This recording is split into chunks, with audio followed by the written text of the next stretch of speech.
கர்த்தருடைய பரிசுத்த நாமத்திற்கு மகிமை உண்டாவதாக. ஆண்டவரும் இரட்சகருமாக இயேசு கிறிஸ்துவின் நாமத்தினாலே உங்கள் யாவருக்கும் என் அன்பின் வாழ்த்துகள். விசேஷமாக இந்த வாய்ப்பு கொடுத்த அன்பு சகோதரன் டேனியல் அவர்களுக்காகவும் அவர் குடும்பத்திற்காக ஆண்டவராக இயேசு கிறிஸ்துவின் நாமத்தினாலே அவர்களுக்கு என் அன்பின் வாழ்த்துக்களை நான் தெரிவித்துக் கொள்கிறேன். அடியன் எழுதின ஒரு சில பாடல்கள் யூடியூப் சேனலில் போய் கொண்டிருக்கிறது. ஒரு சில பாடல்களை பாடி இந்த சாட்சியை நான் பகிர்ந்து கொள்ளும்படியாக விரும்புகிறேன். நிறைவானது வரும்போதெல்லாம் குறைவானது ஒழிந்து போகுமே. நிறைவானது வரும்போதெல்லாம் குறைவானது ஒழிந்து போகுமே. சிங்கக்குட்டிகள் பட்டினி கிடக்குது, கர்த்தரை தேடுவோர்க்கு குறைகள் இல்லையே. சிங்கக்குட்டிகள் பட்டினி கிடக்குது, கர்த்தரை தேடுவோர்க்கு குறைகள் இல்லையே. நம் கர்த்தரை தேடுவோர்க்கு குறைகள் இல்லையே. நிறைவானது வரும்போதெல்லாம் குறைவானது ஒழிந்து போகுமே. கர்த்தருக்கு மகிமை உண்டாவதாக. இந்த நாளில் அடியனுடைய சில சாட்சிகளை உங்கள் மத்தியிலே நான் பகிர்ந்து கொள்ளும்படியாக இந்த நேரத்தை கொடுத்த என் தேவாதி தேவனுக்கும் என் கர்த்தாதி கர்த்தருக்கும் நான் நன்றிகளையும் இந்த நேரத்தில் ஏறெடுக்கிறேன். அடியனுடைய பேர் மோசஸ், என்னுடைய தகப்பனார் பேர் புஷ்பராஜ், என்னுடைய தாயார் பேர் ஆனந்தம்மாள். எனக்கு உடன் பிறந்த சகோதரர்கள் 3 சகோதரிகள் 3 சகோதரங்கள் உண்டு. என் குடும்பத்திலே நான் 7ஆவதாய் பிறந்தேன். எங்களுடைய குடும்பத்தில் என்னுடைய தகப்பனுடைய தாத்தா அவர்கள் ரட்சிக்கப்பட்டு மனம் திரும்பி, அவருடைய பேர் கர்த்தருக்கு ஸ்தோத்திரம் கண்ணாயிரம். அவர் ரட்சிக்கப்பட்டு மனம் திரும்பி பரமானந்தம் என்று பேர் சூட்டப்பட்டு தமிழ் பாப்திஸ்ட் சபையில் என்னுடைய தாத்தா ரட்சிக்கப்பட்டு மனம் திரும்பி அவங்க ஞானஸ்தானம் எடுத்து அவங்க கர்த்தரை ஆராதித்து கொண்டிருந்தார்கள். ஆனால் நான் பிறந்த அந்த நாட்களில் கர்த்தருக்கு ஸ்தோத்திரம் என்னுடைய குடும்பத்தில் பலவிதமான கஷ்டங்கள், பலவிதமான நெருக்கங்கள், நெருக்கடிகள், பஞ்சங்கள், சாப்பாட்டுக்குள்ளே வழியில்லாத ஒரு சூழ்நிலை ஏற்பட்ட போது நான் பிறந்த நேரத்தில் என்னுடைய தகப்பனார் ஒரு கிளாஸ் ஃபேக்ட்ரி என்று சொல்லப்படுகிறதான ஒரு கம்பெனியில் அவங்க வேலை செஞ்சாங்க. இந்த வேலை செய்து கொண்டிருக்கிறதான நாட்களில் நான் பிறந்த பொழுது என் தகப்பனுடைய வேலை பறிப்போனது. அந்த வேலை போனதுனால என்னுடைய தகப்பன் ரொம்ப மன உளைச்சலாகி, பிள்ளை பிறந்திருக்கிற நேரத்தில் வேலை போயிடுச்சுன்னு சொல்லி ரொம்ப மனசு கஷ்டப்பட்டு 1973 ஆண்டிலே அடியன் பிறந்தேன். அந்த நாட்களிலே அரசாங்கத்து நிமித்தமாய் கொண்டு வரப்பட்ட அந்த மில்லி சாரைன்னு சொல்லப்பட்ட அந்த சாராயத்தில் என் தகப்பன் அடிமையானார். அதுவரையும் எங்கள் அப்பா சாரா குடித்ததெல்லாம் கிடையாது. பிறந்தபோது குடும்பத்தில் பயங்கர வறுமை, பல கஷ்டங்கள், சாப்பாடு கூட இல்லாத ஒரு சூழ்நிலை ஏற்பட்ட அந்த நாட்களிலே என் தகப்பனார் என்னுடைய பிறந்த அந்த நாளை குறித்து ரொம்ப வேதனைப்பட்டிருக்கிறாங்க. என் பிள்ளை பிறந்திருக்கிறது, நான் 7ஆவது ஆள் என் குடும்பத்தில், பிள்ளை பிறந்திருக்கிறது, குடும்பத்தில் இவ்வளோ பெரிய வறுமை கஷ்டம் என்று சொல்லி என் தகப்பன் சாராயத்துக்கு அடிமையாயிட்டாங்க. அதிலிருந்து என்னுடைய தகப்பனார் குடிக்க ஆரம்பித்தார்கள். என்னுடைய பெரியம்மா மகன் பிரபு அவர் பேர், அவர் என் தாயிடத்தில் இவன் பிறந்து இந்த குடும்பத்தில் இவ்வளோ மோசமான சூழ்நிலை இருந்திருக்கிறது அப்படி என்று சொல்லி, ஒரு மோசமான என்று சொல்லி அவர் சாதாரணமாய் பேசி கொண்டிருக்கும் போதே மோசஸ் என்று சொல்லி மோசமான பையன் பிறந்தான். அதுலேருந்து எங்கள் அப்பாவுக்கு வேலை போயிடுச்சு, எங்கள் அப்பா குடிக்க ஆரம்பித்தார், என் குடும்பத்தில் இப்படிப்பட்டதான சூழ்நிலை என்று சொல்லி எனக்கு மோசஸ் என்று சொல்லி என்னுடைய பெரியம்மா மகன் தான் எனக்கு பேர் வச்சார். இப்படியாய் வளர்ந்து வருகிற நாட்களில் நான் 7ஆவது ஸ்டாண்டர்ட் படிக்கும்போது கர்த்தருக்கு ஸ்தோத்திரம் அரசாங்க ஸ்கூலில் நான் படித்து கொண்டிருக்கும்போது குடும்பத்தில் பலவிதமான நெருக்கங்கள், பலவிதமான பிரச்சனைகள் சூழ்ந்த நாட்களிலே என்னுடைய தகப்பனாருக்கு குடித்து குடித்து அவருக்கு டிபி நோய் வர ஆரம்பித்தது. அந்த நோய் நிமித்தமாய் அவருக்கு வேலை செய்ய முடியாது. என்னுடைய தாயார் பேர் ஆனந்தம்மாள், அவங்க ரட்சிக்கப்பட்டு அவங்களும் ஒரு இந்து குடும்பத்தில் பிறந்தவங்கள். என்னுடைய தாயார் அவங்க பேர் முனியம்மா.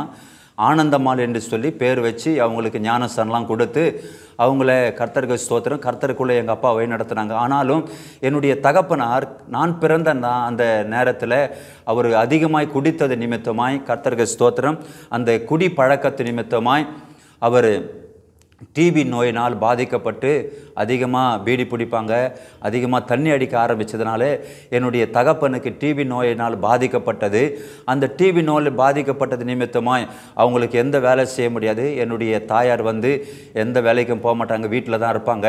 அப்படிப்பட்டதான ஒரு சூழ்நிலை, எங்கள் அம்மாவுக்கு எந்த வேலையும் தெரியாது. அப்படிப்பட்டதான ஒரு சூழ்நிலைகள் மத்தியில் நாங்கள் இப்போ கர்த்தருக்கு ஸ்தோத்திரம் குடும்பத்தை நடத்தி கொண்டதான நேரத்தில் எங்கள் அப்பா என்னை வற்புறுத்தி படுறான்னு சொல்லி என்னை படிக்க வைப்பதற்காக என்னுடைய தகப்பனை நிறைய பிரயாசப்பட்டாங்க. ஏன்னா அந்த நாட்களில் எங்கள் அப்பாவது 8ஆம் ஸ்டாண்டர்டு பாஸு. எங்கள் அப்பா அந்த ஊரில் யாராவது எதுக்காவது லெட்ரு எழுதுனா எங்கள் அப்பா கிட்ட தான் வருவாங்க. பாண்டு பத்திரம் மற்ற எந்த காரியமாக இருந்தாலும் என் தகப்பனார் அதெல்லாம் ரொம்ப நல்லா அழகாக எழுதுவாங்க. நல்லா அவருடைய ஹேண்ட் ரைட்டிங்லாம் ரொம்ப நல்லாயிருக்கும். அவர் இப்படிப்பட்டதான சூழ்நிலை இருக்கிறதான நாட்களில் சில நாட்கள் கடந்த பொழுது என்னுடைய தகப்பனுக்கு டிபி நோய் பாதிக்கப்பட்டது. இந்த டிபி நோயினால் பாதிக்கப்பட்டு என்னுடைய தகப்பனுக்கு எந்த வேலையும் செய்ய முடியாது. அடிக்கடிக்கு ஹாஸ்பிட்டலு, அரசாங்க ஹாஸ்பிட்டலில் தான் அவங்க ட்ரீட்மெண்ட்லாம் பார்ப்பாங்க. இப்படிப்பட்டதான நாட்களில் இருக்கும் பொழுது எனக்கு ஒரு சின்ன வேதனை என்னென்னா, நம்முடைய அப்பா இப்படிப்பட்ட சூழ்நிலை இருக்கிறாங்களே, நாம் இனிமேல் படித்து என்ன செய்ய போகிறோன்னு சொல்லி என்னுடைய தகப்பனார் என்னுடைய தாயாரை நினைத்து என்னுடைய பள்ளிக்கூட கர்த்தருக்கு ஸ்தோத்திரம் நான் 7ஆம் ஸ்டாண்டர்ட் படித்து கொண்டிருக்கும் போதே என்னுடைய பள்ளிக்கூட பருவத்தை நான் முடித்து நான் ஒரு சின்ன கம்பெனியில் அப்போது என்னுடைய சம்பளம் 5 ரூபா ஒரு நாளைக்கு 5 ரூபா. அந்த சம்பளத்தை வச்சு நான், என்னுடைய தகப்பன், என்னுடைய சகோதரி ஒருத்தர் திருமணமாகாமல் இருந்தாங்க. நாங்கள் 4 பேர் தான் இந்த குடும்பத்தை நாங்கள் ரொம்ப ஒரு கஷ்டமான சூழ்நிலை அப்படிப்பட்டதான நாட்களில் வாழ்ந்து கொண்டிருந்த போது 88வது வருஷம் 1988வது வருஷத்தில் என் தகப்பனிடத்தில் நான் கேட்டேன். அப்படியே நான் கொஞ்சம் கொஞ்சமாக வேலை செய்து கொண்டிருக்கிற நாட்களில் நான் ஒரு வெல்டிங் கம்பெனியில் தான் வேலை செஞ்சேன். ஒரு சின்ன ஹெல்ப்பராக தான் போனேன். சின்ன சம்பளம் தான். அன்றைக்கி அது எனக்கு ஒரு நாளைக்கு 5 ரூபா. இப்படியாய் வாழ்ந்து கொண்டிருக்கிறதான நாட்களில் என் தகப்பனாருக்கு ரொம்ப அதிகமாக சரீரத்தில் பலவீனமாக இருந்தது. இப்படியே இருக்கிற நாட்களில் நான் 1988வது ஆண்டில் என் தகப்பனிடத்தில் கேட்டேன். அப்போது எங்கள் வீட்டில் எல்லாருக்கும் கிறிஸ்டின் பேர் தான். என்னுடைய மூத்த சகோதரி பேர் ஜீவமணி. அதுக்கு அடுத்த அண்ணன் ஒருத்தர் இருந்தாங்க, அவர் பேர் அன்புரோஸு. வீட்டில் எல்லாருமே செல்லமாக ஏசுன்னு கூப்பிடுவாங்க. அவர் பேர் அன்புரோஸு. இன்னொரு அண்ணன் பேர் ஸ்டாலின். அவரையும் கூட வீட்டில் குட்டி அப்படின்னு சொல்லி கூப்பிடுவாங்க. சின்ன பையனாக இருப்பார், குட்டின்னு சொல்லி கூப்பிடுவாங்க. அவர் பேர் ஸ்டாலின். என்னுடைய இன்னொரு அக்கா பேர் நேசமணி, இன்னொரு அக்கா பேர் சாந்தி, என்னுடைய பேர் மோசஸ். இப்படி கிறிஸ்துவ பேரெல்லாம் வச்சுருந்தனால அங்கே ஒரு சிலர் என்ன சொல்லுவாங்கன்னா, பேருக்கு இவங்க கிறிஸ்துவ பேர் மாத்திரம் வச்சுருக்கிறாங்க, ஒருத்தருமே சபைக்கு போகலன்னு சொல்லும்போது இதை கேட்ட என்னுடைய மனதில் ஒரு மன உளைச்சல் ஏற்பட்டது. நம்ம எல்லாம் கிறிஸ்துவ பேராக வச்சுருக்கிறோம், நம்முடைய கிறிஸ்து பேரை வச்சிருக்கிறதுனால எங்கள் வீட்டில் யாருமே சபைக்கு போகலன்னு சொல்லி எனக்குள்ள ஒரு பாரம் ஏற்பட்டது. அப்பொழுது என் தகப்பனிடத்தில் நான் கேட்டேன் ஒரு வார்த்தை, ஏன்பா நீங்கள்லாம் பேர் மட்டும் வச்சுருக்கிறீங்க, யாருமே சர்ச்சுக்கு போகல? ஏன்னா நான் பிறந்ததுலேருந்து யாருமே எந்த சபைக்குமே போகல. அப்படிப்பட்ட ஒரு நாட்களில் இருந்த அப்போ என் தகப்பனிடத்தில் நான் கேட்டேன், பேர் வச்சுருக்கிறீங்க, யாருமே சபைக்கு போகலையே? சபைக்கு போனோன்னு எனக்கு ஆசையாக இருக்குது. ஏன்னா பக்கத்துலலாம் கிண்டல் பண்ணுவாங்க, எல்லாரும் கிறிஸ்டின் பேர் வச்சுருக்கிறீங்க, ஒருத்தரும் சபைக்கு போக மாட்டேறீங்கன்னு சொல்லி. இது என்னுடைய உள்ளத்தில் ஒரு பெரிய பாரம் இருந்தது. அப்பொழுது வாலிப பருவம், அந்த வாலிப நாட்களில் நான் இருக்கும்போது கர்த்தருக்கு ஸ்தோத்திரம். அப்போ என் தகப்பனிடத்தில் கேட்கும்போது என் தகப்பன் சொன்னார், எனக்கு விருப்பம் இல்லைப்பா, நீ போனன்னா போ அப்படின்னு சொல்லி என்னிடத்தில் சொன்னாங்க. அப்பொழுது நான் எங்கள் வீட்டு பக்கத்தில் இருக்கிறதான ஒரு தமிழ் பாப்தீச சபையில் நான் சபைக்கு போய் உக்காந்தேன். இப்படி போய் கொண்டிருக்கிறதான நாட்களில் என் தகப்பனுடைய சித்தப்பா, அதாவது எனக்கு சின்ன தாத்தா, அவங்க அம்பத்தூர் பகுதி, என்னுடைய சொந்த ஊர், பூர்வீகம் சென்னை. அம்பத்தூர் பகுதியில் நாங்கள் வசித்து கொண்டிருக்கிறோம். அப்போ பாடி என்ன சொல்லப்படுகிறதான அந்த இடத்துல என்னுடைய சின்ன தாத்தா அவங்க குடும்பமாய் சபைக்கு போய் கொண்டிருந்தாங்க. அப்பொழுது நான் அவங்களோடு கூட அந்த சபைக்கு போய் சிஎஸ்ஐ சபைக்கு போக ஆரம்பித்தேன். இப்படி போய் கொண்டிருக்கிறதான நாட்களில் எனக்கு ஒரு நண்பர் இருந்தார். அவர் பேர் ஜஸ்டின் ராஜ். அவர் மலையாளம். அவர் என்ன செஞ்சார் சொன்னால், எங்கள் சபைக்கு ஒரு நாளைக்கு வாங்க. நான் சிஎஸ்ஐ போயிருந்தேன்.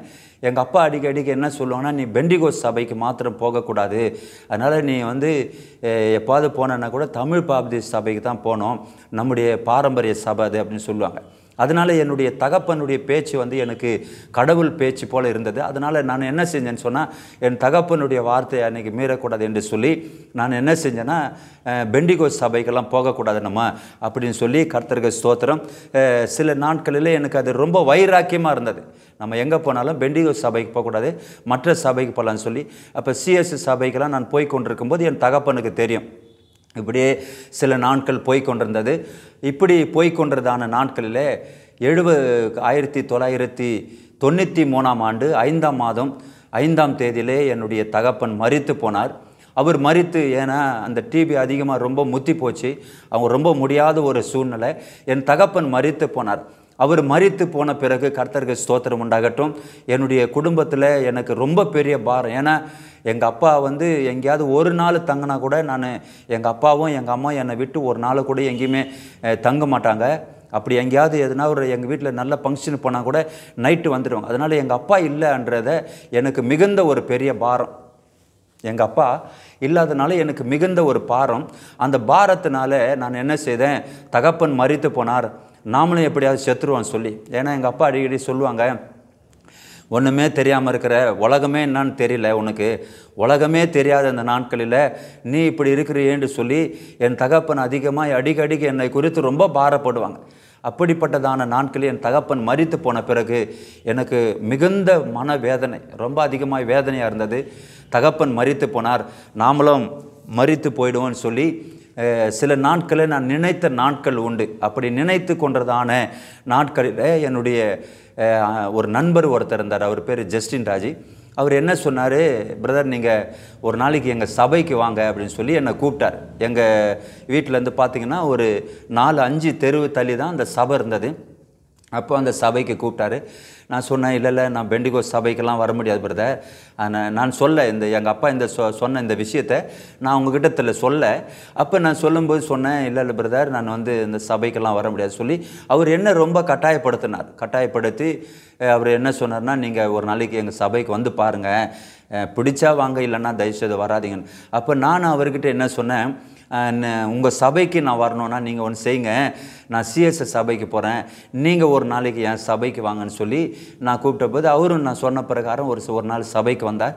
இப்படி இருந்த நாட்களில் அப்போ அவர் சொன்ன பிரகாரமாய் ஒரு நாள் நான் அந்த சபைக்கு நான் போய் கொண்டிருந்தேன். இப்போ பெண்டிகோஸ் சபைக்கு போய் கொண்டிருந்த அந்த நாட்களில் கர்த்தருக்கு ஸ்தோத்திரம், நான் சிஎஸ்எஸ் சபையில் காலையில் 8:30 மணிலேருந்து 10:30 மணி வரைக்கும் அங்கே ஆராதனை. அப்பொழுது இங்கே பார்த்திங்கன்னா எங்கள் வீட்டு பக்கத்தில் நடக்கிற அந்த பெண்டிகோஸ் சபையில் 10 மணிக்கு ஆரம்பித்து 1 மணிக்கு 12:30 மணிக்கு முடிப்பாங்க. சரி, அப்போ நான் என்ன செய்வேன்னு சொன்னால், அந்த சபையை முடித்து சிஎஸ்எஸ் சபையை முடித்து இங்கே வரும்போது பாட்டெல்லாம் பாடி ஆராதனை நடத்தி கொண்டிருப்பாங்க. அப்போ அந்த நேரத்தில் நான் என்ன செய்வேன், 2 ஆராதனையும் கலந்து கொண்டு இப்படியே சில நாட்கள் போய் கொண்டிருந்தது. அங்கே நல்லா ஒரு சகோதர பேண்டு வாசிப்பார், நல்ல பாடுறதெல்லாம் உற்சாகமாக இருக்கும்.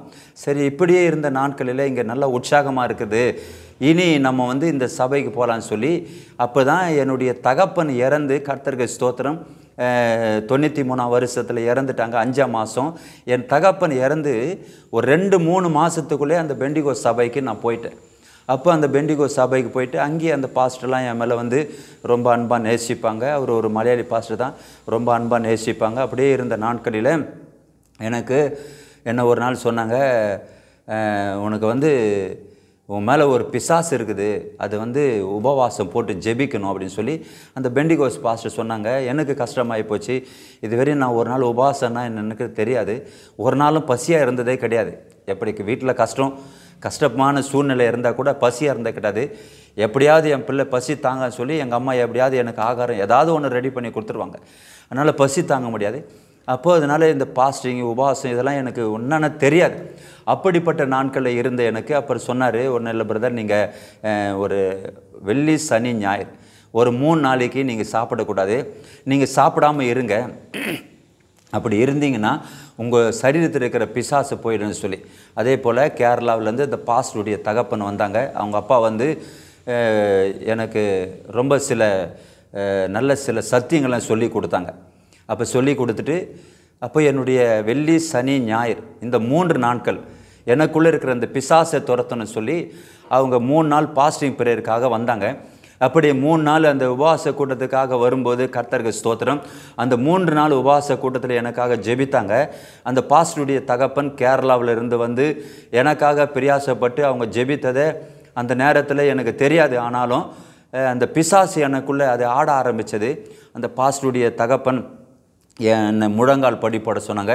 நானும் நேர் முட்டி போட்டு அப்படியே ஜெபித்து கொண்டிருந்தேன். ஜெபித்து கொண்ட நேரத்தில் எனக்குள்ளே இருக்கிற அந்த பிசாசு அதிகமாக அழைக்கழித்து ஆடினதுனால எனக்கு ரொம்ப பெரிய எனக்கு கஷ்டமாக இருந்தது.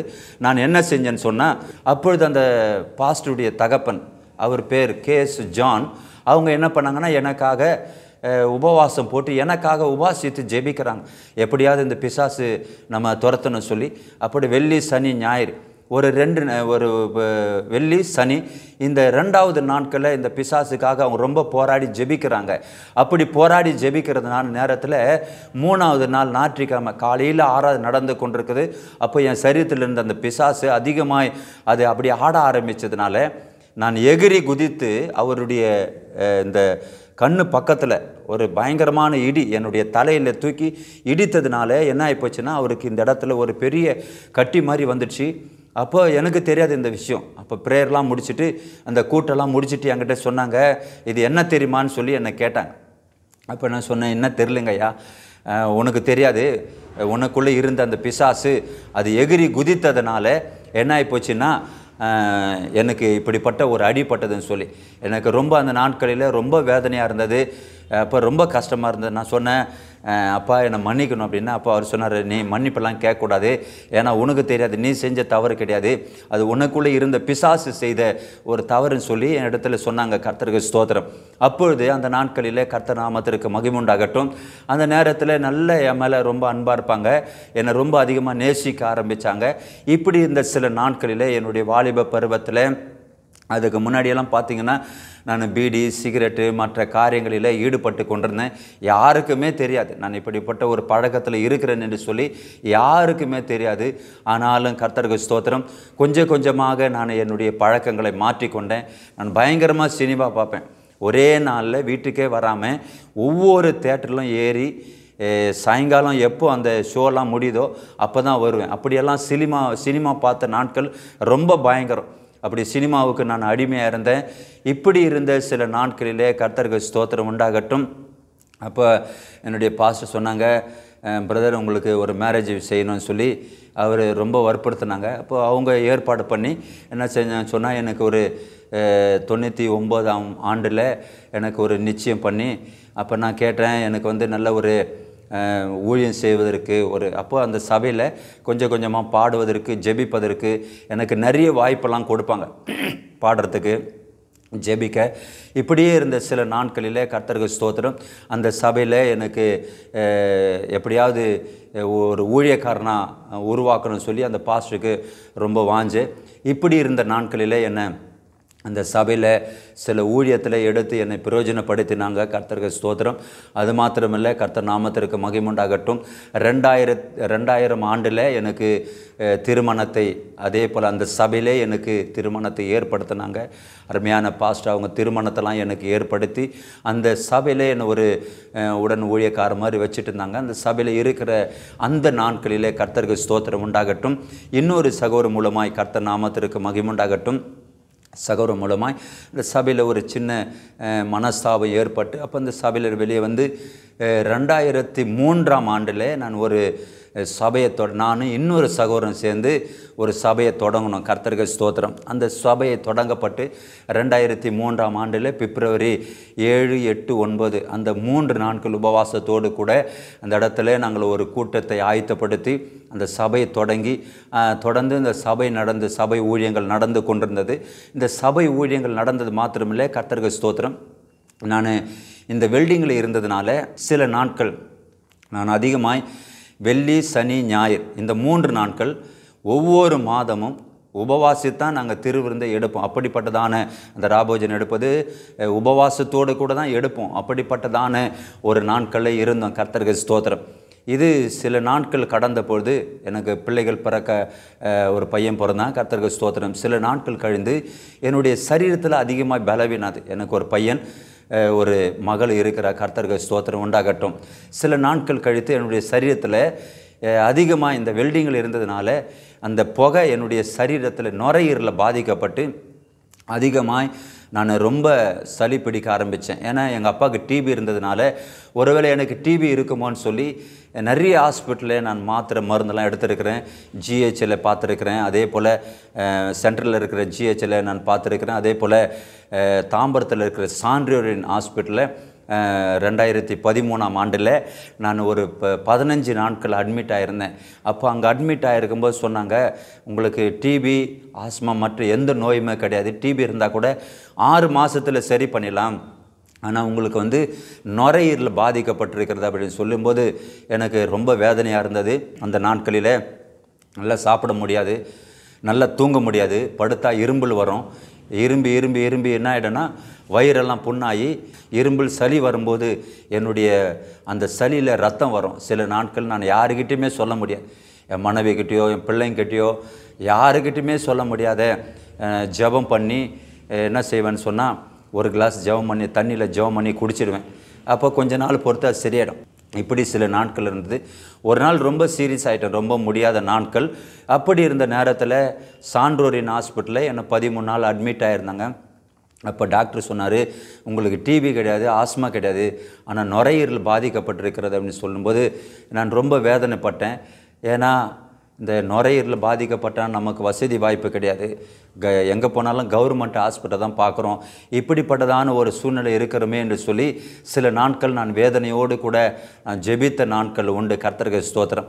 அதே போல் காலையில் என்ன செய்வேன்னு சொன்னால், காலையில் டிஃபன் சாப்பிட்டு மதியானம் சாப்பிட்டு படுக்கலான்னு சொல்லும்போது அந்த மதியானம் படுக்கிற நேரத்தில் அப்படியே சளி, வாமிட்டு, பித்தம், என் சரீரத்தில் இருக்கிற அந்த உள்ளுக்குள்ளே இருக்கிற எல்லா நீருமே வந்துடும் வெளியே.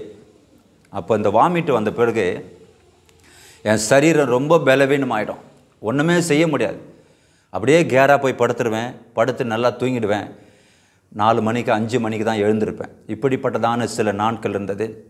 இதுக்காகவே நான் ஒரு சில கம்பெனி வேலையை இழந்துட்டேன். ஏன்னா அடிக்கடிக்கு லீவ் போடுற, நீ வரக்கூடாதுன்னு சொல்லி என்னை என்ன செஞ்சுட்டாங்க, அந்த ஓனர் அந்த கம்பெனியை விட்டு நிறுத்திட்டாங்க.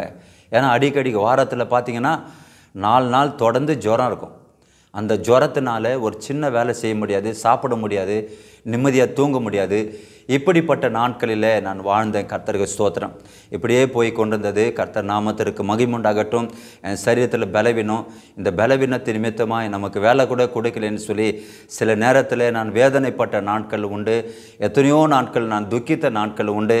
இப்படி துக்கித்து பல நெருக்கங்கள், பல கஷ்டங்கள் மத்தியில் என்னுடைய மகனை நான் எல்கேஜிலேருந்து +2 வரையும் அவனை இங்கிலீஷ் மீடியத்தில் படிக்க வச்சேன். சரி, நம்ம சம்பாதிக்கிறோம் அப்படின்னு சொல்லி. என்னுடைய மகள் கர்த்தருக்கு ஸ்தோத்திரம் கவர்மெண்ட்டில் ஸ்கூலில் தான் நான் படிக்க வச்சேன். காரணம், என் வேலையெல்லாம் இழந்துட்டேன். வேலை இல்லாத நேரத்தில் குடும்பத்தில் பயங்கரமான கஷ்டம், பயங்கரமான நெருக்கடி. ஒவ்வொரு மாதமும் பார்த்திங்கன்னா கவர்மெண்ட்டில் பார்ப்பேன். கவர்மெண்ட்டில் பார்க்குறது ட்ரீட்மெண்ட் இல்லாமல் திடீர்னு ஜுரம் வரும். பக்கத்தில் இருக்கிற ஹாஸ்பிட்டலில் போவேன். அவங்க திடீர்னு குளுக்கோஸ் ஏற்றுனுவாங்க, மாத்திரை ஒரு 1000 ரூபாய்க்கு எழுதி கொடுப்பாங்க.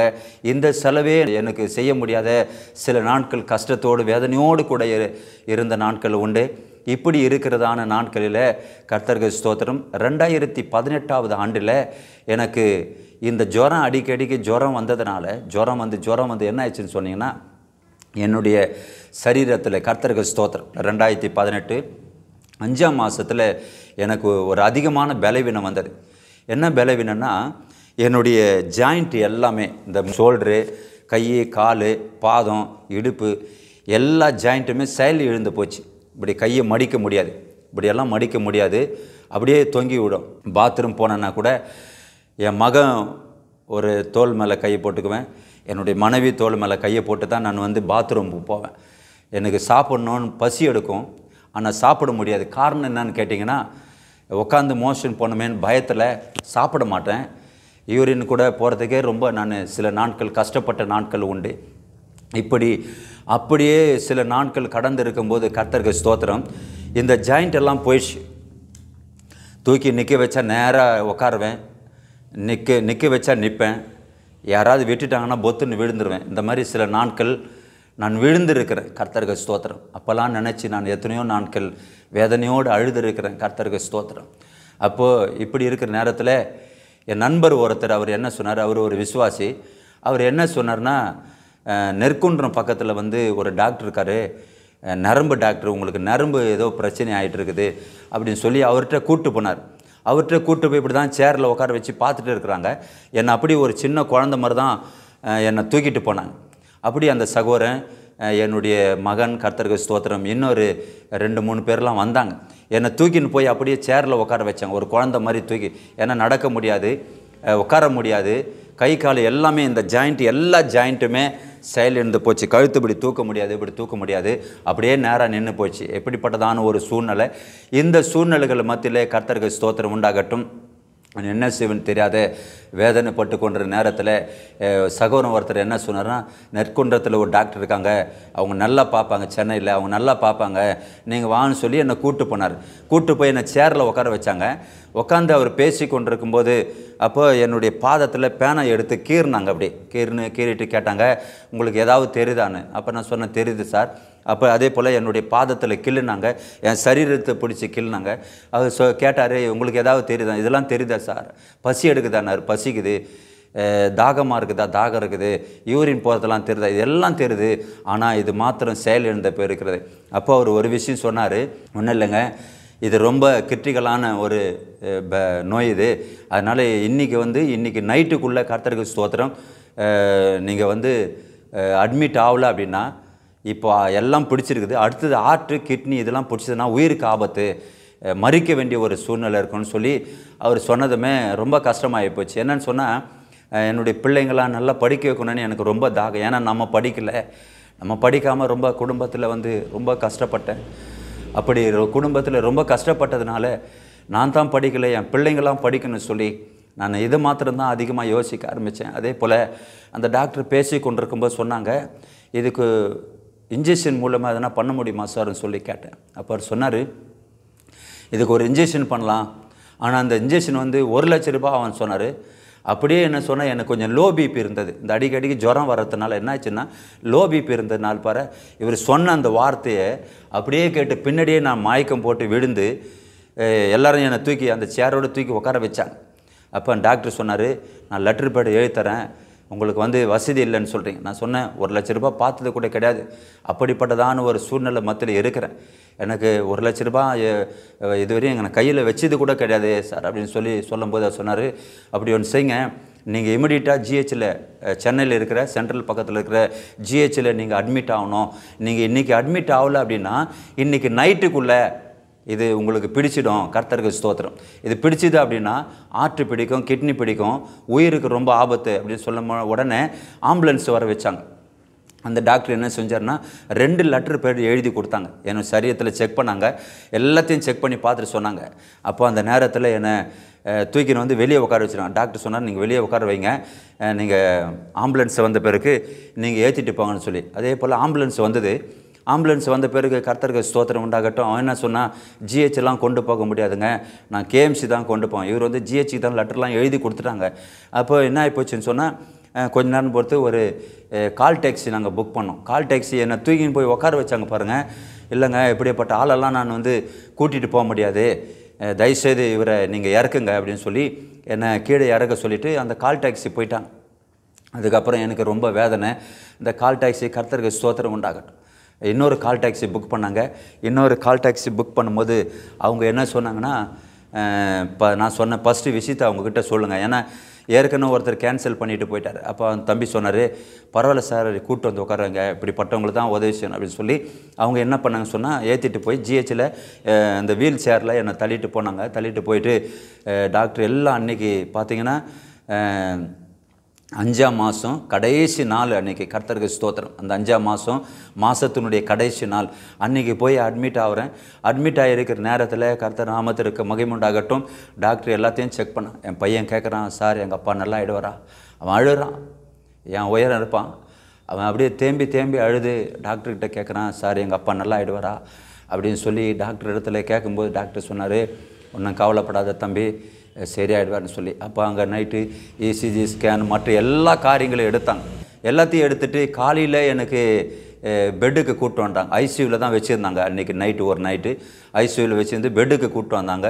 பெட்டுக்கு கூப்பிட்டு வந்து அவங்க இப்போ சொன்னாங்க, காலையில் அப்போ தான் ஞாயிற்றுக்கிழமை, ஒரு ஞாயிற்றுக்கிழமை. நான் இதுவரையும் ஒரே ஒரு ஞாயிற்றுக்கிழமை ஆராதனை கூட நான் மிஸ் பண்ணதே கிடையாது. எவ்வளோ சரீரத்தில் பலவீனமாக வந்திருக்கிறேன், எவ்வளோ முடியாத சூழ்நிலை மத்தியில் கூட என்னால் முடியாது நின்று ஆராதனை பண்ணிட்டு வந்திருக்கிறேன். ஆனால் அந்த ஒரு ஞாயிற்றுக்கிழமை நான் சபைக்கு போக முடியல, கால் கையெல்லாம் இழந்து போய் எல்லாவற்றையும் இழந்து போய் நிற்கிறேன்னு சொல்லி இந்த ஹாஸ்பிட்டலில் இருக்கும்போது ரொம்ப வேதனைப்பட்டேன். எனக்கு முக்கியமான பெரிய வேதனை என்னன்னா, இப்போ என்னுடைய குடும்பத்தை குறித்து கூட நான் அவ்வளோ பாரப்படலை. கை கால் இருக்கும் போதே இன்றைக்கி ஊழியம் செய்கிறது பெரிய கஷ்டமாக இருக்குது. நம்ம கை காலெலாம் இழந்து போயிட்டோம்னா எப்படி ஊழியம் செய்ய போகிறோம், எப்படி நம்ம சபையை நடத்த போகிறோம், எப்படி நம்ம இந்த நாளில் ஊழியத்தை ஆண்டவருக்கு செய்ய முடியும்னு சொல்லி. ஏன்னா ஊழியம் செய்யணுன்னு எனக்கு மிகுந்த ஒரு பாரம். அந்த நாட்களில் ஆண்டவர் என்னை ரட்சிக்கும் போதே சொன்ன ஒரு வார்த்தை, ஏசாயா 43ஆம் அதிகாரம், நான் உன்னை பேர் சொல்லி அழைத்தேன், நீ என்னுடையவன் என்று சொல்லி. அன்றைக்கே ஆண்டவர் எனக்கு தீர்க்க தரிசனமாய் ஒரு தேவ ஊழியர்கள் மூலமாய் எனக்கு சொல்லப்பட்ட அந்த வார்த்தையை நான் நினைத்து இந்த ஹாஸ்பிட்டலில் அழ ஆரம்பித்தேன். இந்த ஹாஸ்பிட்டலில் அட்மிட் ஆகிருக்கும்போது கர்த்தருக்கு ஸ்தோத்திரம், என்னுடைய நோக்கம், என்னுடைய பாரம், என்னுடைய வேதனையெல்லாம் நம்ம இப்படி இருந்தால் எப்படி ஊழியம் செய்ய போகிறோன்னு சொல்லி சில நாட்கள் நான் அழுத நாட்கள் உண்டு. எத்தனையோ நாட்கள் கண்ணீர் வடித்திருக்கிறேன். கர்த்தருக்கு ஸ்தோத்திரம் உண்டாகட்டும். இப்படியே இருந்த சில நாட்களில் ஒரு 4 நாள் போனது. அப்போ டாக்டர் சொன்னாங்க, அவங்களுக்கு ஒரு இன்ஜெக்ஷன் பண்ணோம் அப்படின்னு சொல்லி நீங்கள் வெளியே தான் வாங்கணும்னு சொன்னாங்க. நான் கூட ஏன்னா ஏற்கனவே அந்த டாக்டர் 1 லட்ச ரூபா அவன் சொன்னேன்னு சொல்லி பயந்துருந்தேன். அப்படி இருக்கிறதான அந்த நேரத்தில் அந்த டாக்டர் சொன்னாங்க, நீங்கள் வெளியே தான் இதை வாங்கணும்னு சொல்லி. அப்போது வெளியே போயிட்டு அந்த இன்ஜெக்ஷன் வாங்கிக்கின்னு வந்து போடுறது போது 20 ரூபா தான் அந்த இன்ஜெக்ஷன் போட்டாங்க. ஒரு பெரிய குளுக்கோஸ், அந்த குளுக்கோஸில் பார்த்திங்கன்னா 7 மணி நேரம் அந்த குளுக்கோஸ் ஏறணும், குறைஞ்சது 6-7 மணி நேரம் அந்த குளுக்கோஸ் ஏறணும். சபை மக்கள்லாம் பார்த்துட்டு அழுகிறாங்க. ஒரு டீ வாங்கி என்னால் இப்படி குடிக்க முடியல, ஒரு தண்ணி வாங்கி குடிக்க முடியல, யாராவது கிளாஸில் வச்சு டம்ளரில் வச்சு தண்ணி கொடுத்தா தான் குடிப்பேன். இப்படி இருந்த நாட்களில் கர்த்தருக்கு ஸ்தோத்திரம், ரொம்ப வேதனையோடு கூட மருத்துவனை அழுது விசுவாசிகள்லாம் சபையில் வந்து ஓன்னு அழுது எனக்காக ஜெபித்தாங்க. கர்த்தருக்கு ஸ்தோத்திரம். அந்த குளுக்கோஸ் ஏறி மறுநாள் இன்னொரு அதே போல் ஒரு குளுக்கோஸ் ஏற்றினாங்க. அப்போ டாக்டர்கிட்ட கேட்டேன், சார் என்ன பிரச்சனை அப்படின்னு சொல்லி. அவர் சொன்னார், ஒன்றும் இல்லை சார், உங்களுக்கு பொட்டாசியம் கம்மியாயிடுச்சு உங்கள் சரீரத்தில். ஏன்னா அடிக்கடிக்கு வாந்தி, ஜுரம், இப்படி சளினால் நிறைய பாதிக்கப்பட்டேன். இப்படி இருந்த நாட்களில் உங்களுக்கு பொட்டாசியம் பாதிக்கப்பட்டிருக்குன்னு சொல்லி என்னுடைய யூரின் மற்ற எல்லா பிளட்டு, இசிஜி ஸ்கேன் எல்லாத்தையும் எடுத்து செக் பண்ணி பார்க்கும்போது சொன்னாங்க, இது இருக்குது, அதனால் நீங்கள் வந்து இதுதான் பாதிக்கப்பட்டிருக்குது அப்படின்னு சொன்னாங்க. அந்த குளுக்கோஸ் ஏற்றி 2வது நாட்களில் நான் எழுந்து நடக்க ஆரம்பித்தேன். 2வது நாட்களில் எழுந்து நடக்க ஆரம்பித்தேன். அப்போ டாக்டர் வந்து கேட்டாங்க, எப்படி இருக்குது உங்களுக்கு, பரவாயில்லையான்னு சொல்லி. அப்போ நான் சொன்னேன், ஒன்றும் பிரச்சனை இல்லை சார், இதுவரையும் எழுந்து நடக்க முடியல இத்தனை நாள் வரைக்கும். அப்போ டாக்டர்கிட்ட சொன்னேன், நான் எழுந்து நடக்கிறேன் சார், நான் வீட்டுக்கு போகிறேன் அப்படின்னேன். இல்லை இன்னும் 2 நாள் இருங்க, உங்களை செக் பண்ணி தான் அனுப்பணும் சொல்லி யூரின்லாம் மறுநாளும் செக் பண்ணாங்க. செக் பண்ணிவிட்டு எல்லாத்தையும் கர்த்தருக்கு ஸ்தோத்திரம் எல்லாத்தையும் செக் பண்ணிவிட்டு அப்போ டாக்டர் சொன்னாங்க, இனிமேல் இந்த மாதிரி ஒரு பிரச்சனை வந்தால் நீங்கள் இங்கே தான் வரணும், வேறு எங்கேயும் போகக்கூடாது சொன்னாங்க. அப்போ அன்றைக்கி ஆண்டவர் சமூகத்தில் ஜெபம் பண்ணிட்டு வந்தேன். கர்த்தர் இந்த நாட்களில் நான் உயிருள்ள நாள் வரைக்கும் என் ஆண்டவருக்காக ஊழியம் செய்யணும்னு சொல்லி இப்படியாக என்னுடைய நாட்களை கடந்து போகும்போது கர்த்தருக்கு ஸ்தோத்திரம். கர்த்தர் என்னுடைய வாழ்க்கையில் எவ்வளோ நன்மைகளை செய்தார். என் குடும்பத்திலே இன்றைக்கி நான் ஒரு ஊழியக்காரனாக இருக்கிறேன். என் குடும்பத்தில் இன்றைக்கி நான் ஒரு சபை நடத்துகிறேன் என்பதை நினைக்கும்போது என் தேவனுக்கு கொடான கோடி நன்றிகளை நான் ஏறெடுக்கிறேன். இந்த நாட்களிலே கர்த்தருக்கு ஸ்தோத்திரம். நான் சில ஒரு பாடல்களை கர்த்தர் நாமத்திற்கு மகிமை ஒரு 100 பாடல்கள் வரைக்கும் எழுதியிருக்கிறேன். 2020 ஒரு வால்யூம் விடலான்னு சொல்லி 2020 ஒரு வால்யூமுக்காக கர்த்தருக்கு ஸ்தோத்திரம் YouTube channel Christ prayer house என்கிறதான ஒரு யூடியூப் சேனலை நாங்கள் தொடங்கி அதில் கர்த்தருக்கு ஸ்தோத்திரம் அடியன் எழுதின சில பாடல்கள் இருக்கிறது.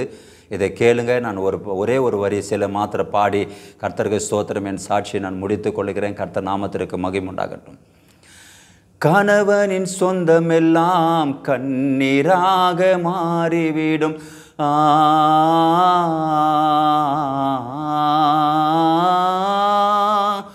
கணவனின் சொந்தமெல்லாம் கண்ணீராக மாறிவிடும். மனைவியின் சொந்தமெல்லாம் மறுநாளே மறைந்துவிடும். மனைவியின் சொந்தமெல்லாம் மறுநாளே மறைந்துவிடும். உலகம் உனக்கு சொந்தமில்லே சகோதரா, இந்த உறவு உனக்கு சொந்தமில்லே சகோதரி. இந்த உலகம் உனக்கு சொந்தமில்லே சகோதரா, இந்த உறவு உனக்கு சொந்தமில்லே சகோதரி. மாறாத சொந்தம் ஒன்று இருக்குது, அது நேற்றும் இன்றும் என்றுமே மாறாது. மாறாத சொந்தம் ஒன்று இருக்குது, அது நேற்றும் இன்றும் என்றுமே மாறாது. மாறாது மாறாது என் இயேசு அன்பு மறையாது. மாறாது மாறாது என் இயேசு அன்பு மறையாது. அப்படியே இந்த நாளில் கர்த்தர் ஜீவனையும் பலனையும் கர்த்தர் கொடுத்து இந்த நாளிலே கர்த்தருடைய ஊழியங்களை அப்படியே செய்து கொண்டிருக்கிறேன். நான் ஒரு சபை வாடகை எடுத்து இந்த சபை கர்த்தருக்கு ஸ்தோத்திரம் தர வாடகை கொடுத்து நடத்தி கொண்டிருக்கிறேன். அடியனுக்காக அடியன் ஊழியத்திற்காக நீங்கள் யாவரும் ஜெபித்து கொள்ளுங்கள். அதே போல் இந்த கர்த்தருக்கு ஸ்தோத்திரம் இந்த வாய்ப்பு கொடுத்த அன்பு சகோதரன் டேனியல் அவர்களுக்கும் அவர் குடும்பத்திற்கும் ஆண்டவராக இயேசு கிறிஸ்துவின் நாமத்தினாலே என் அன்பின் வாழ்த்துக்களை நான் தெரிவித்துக் கொள்கிறேன். அவருக்கு கர்த்தருக்கு ஸ்தோத்திரம். நீங்கள் அவருடைய ஊழியத்திற்காக அவர் குடும்பத்திற்காக அவருக்கு அநேக தேவைகள் உண்டு. கர்த்தருக்கு ஸ்தோத்திரம். அந்த தேவைகளுக்காக நீங்கள் யாவரும் ஜெபித்து கொள்ளும்படி உங்களை அன்பாய் பட்சமாய் கேட்டுக்கொள்கிறேன். கர்த்தருக்கு ஸ்தோத்திரம். இந்த நாளில் அதற்காக நீங்கள் ஜெபித்து கொள்ளுங்கள். இது மூலமாய் உங்களை சந்திப்பதில் எனக்கு உதவி செய்த என் தேவனுக்கும் அன்பு சகோதரன் டேனியல் அவர்களுக்கும் ஆண்டவரும் இரட்சகருமாகிய இயேசு கிறிஸ்துவின் நாமத்தினாலே என் அன்பின் வாழ்த்துக்களை சொல்லி முடித்துக் கொள்கிறேன். கர்த்தர் தாமே இந்த சாட்சியை கேட்கிற உங்களை யாவரையும் என் தேவனாய் கர்த்தர் ஆசீர்வதிப்பார் என்று சொல்லி உங்களை வாழ்த்துகிறேன். விடைபெறுகிறேன். நன்றி. Praise the lord. Thank you. God bless. அன்பார்ந்த கிறிஸ்ட் காலிங் டிவி நேயர்களே, மேலும் இது போன்ற உங்களுடைய சாட்சிகளை எங்கள் சேனலில் கொடுக்க விருப்பம் உள்ளவர்கள் எங்களை தொடர்பு கொள்ளுங்கள். தொடர்புக்கு 7200713563. கர்த்தர் உங்களை ஆசீர்வதிப்பாராக.